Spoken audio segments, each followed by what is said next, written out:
Hey folks, Gussamal Designs here. It's part 2 of the Tamiya 135th scale M4A3 105 HVSS build. Now, I had a good question from a member of the channel about my decals. Do I have aftermarket decals or do I use the ones provided in the kit? And the answer is I use the ones provided in the kit. Now, how I do my decals, it actually uses a bit more supplies than normal, but it does end up looking, fairly nice. As you can tell, that one here is my M4A176, and those are kit decals. Now, obviously, if you go back to that build, the decals weren't provided in that kit. I actually took them from another. However, those are, Tamiya supplied decals. So how I do them, and we are obviously building this model right here, the two kits combined, because we are doing the HVSS suspension, so obviously not that suspension. So with this step here, since part 1, obviously we took it to the paint shop. We covered it in TS5, which is the olive drab, so that its entire body is covered in the TS5. And then just prior to using this clear coat, so we painted it in TS5.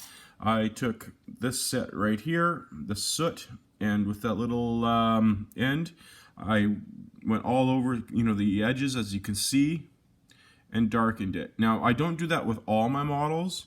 As you can see with this one here, I did it right here on some of the edges, but not so pronounced on the softer edges. It is a little bit there, as you can tell, but not as with the sharper edges. So it's up to you how you want to do it.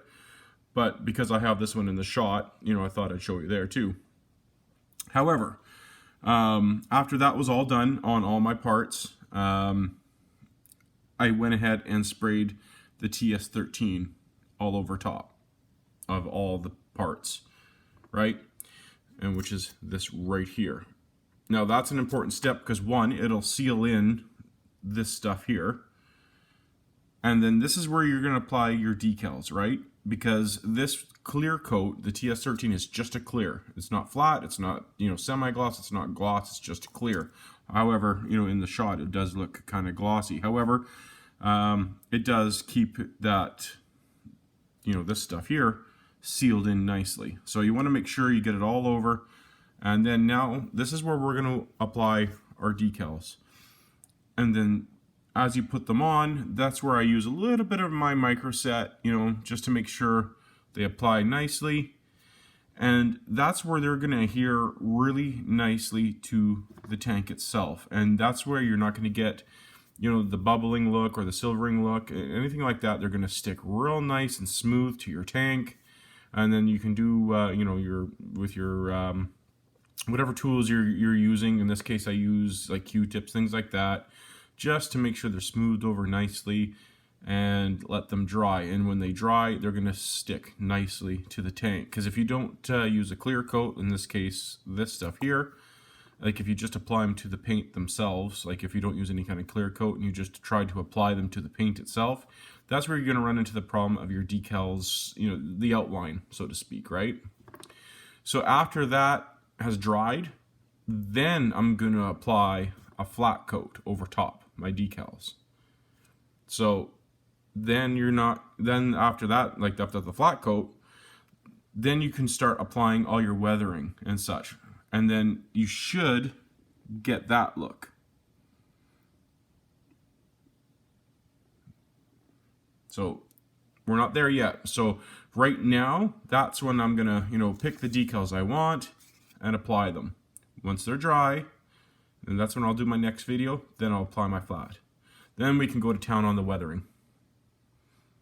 So that should answer your question, but again, this is part 2, and that's as far as we got since part 1. We've applied a little bit of, the edging with that stuff, and we have applied our TS13.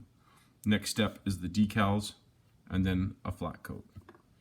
So hopefully that answers your question on how to, still use your Tamiya decals, right? They're still decent, I think.